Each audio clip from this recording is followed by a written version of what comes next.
તો hello guys, જય માતાજી। તો આજે અમારે રજા હતી તો અમે આવી ગયા છે ખેતરમાં, કારણ કે કાલે રાતે ભૂંડો આવી ગયેલો તો ભૂંડાએ કેરો ભાગી નાખી હતી, એટલે હવે એનો દવા કરીએ છીએ। તો શું કરીએ છીએ? ઝટકા મશીન મૂકીએ છીએ। ઝાટકા તો બે દિવસથી આપણે રજાથી ઘરે હતા એટલે આપણે ખેતરમાં આવી ગયા છે ઝટકા મશીન મારવા, કારણ કે કૈલાસ સોલરના ઇન્સ્ટોલેશન વાળા બધું જ કરી લે।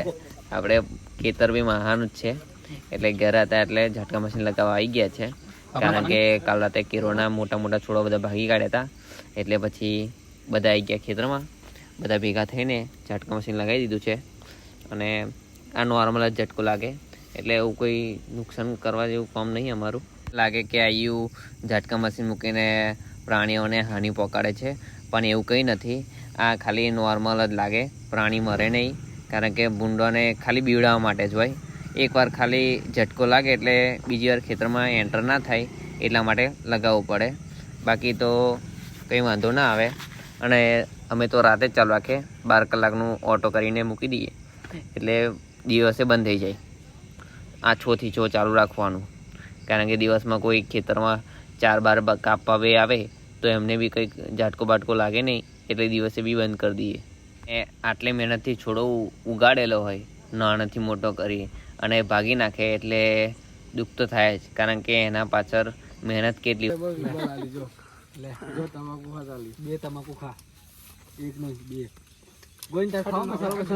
ગોવિંદભાઈ આ મોગે ને તો આ વ્યક્તિ નું આલુ ને કશું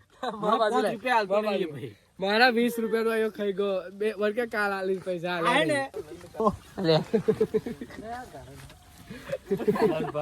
તો જોઈ શકો છો આપણે ઝટકા મશીન આવી ગયું છે। હવે એને થોડી વારમાં લગાવીને ચાલુ કરી દઈશું, કારણ કે ચોફેર તાર તો લગાવવાનું કામ ચાલુ જ છે અને થોડી વારમાં લાગી જશે, કારણ કે બે ખેતરમાં લગાવવાના છે એટલે, કારણ કે ખેતર પેલું થોડું દૂર છે અને એનો કેબલ બી આ બાજુ લાવવાનો છે, કારણ કે તાર તો નખાય નહીં, કારણ કે વચ્ચે રસ્તો છે। એટલે અમે પછી હરીશભાઈ નાસ્તો લઈને નાસ્તો કરી લીધો, કારણ કે બધાને લાગી હતી ભૂખ, એટલે પછી લબાલબ ભજીયા ખાઈ લીધા બધાએ અને મજા આવી ગઈ, કારણ કે એમાં મરચાં બી પેલા જુમાભાઈ એમ કે છે કે હું એકલો જ મરચાં બધા ખાઈ જાય, એમ પછી બધાએ ખાઈ લીધા નાસ્તો બધું। કે તો પેલા ખેતર માટે કેબલ ઉકેલે છે, કારણ કે કેબલ પેલા ખેતરમાં પેલા લેમડા પર ચડીને પદ દીધો, કારણ કે ગાડીઓ જાય એટલે કઈને કોઈને નુકસાન ના કરે, અડચણ ના કરે, એટલે ઊંચો જ બોધ દીધો હવેરાથી। આ બાજુ આપણો વાવ ચડ્યો છે અને આ બાજુ આપણો જુમો જુબા જોઈ લો। ઓ જુબા કશે કામમાં બાકી નહીં, ઓલરાઉન્ડર નાખવાનું કહેલો મેં। તમારે બી ઝટકા મશીનનું કામ કરાવવું હોય તો આપણે આ ગાડી પાછળ નંબર લખેલો જ છે, કોન્ટેક કરજો, લગાવી લઈશું, બરાબર। આપણે આયુ થઈ ગયું છે, હવે આનું કેબલ આવી ગયો છે।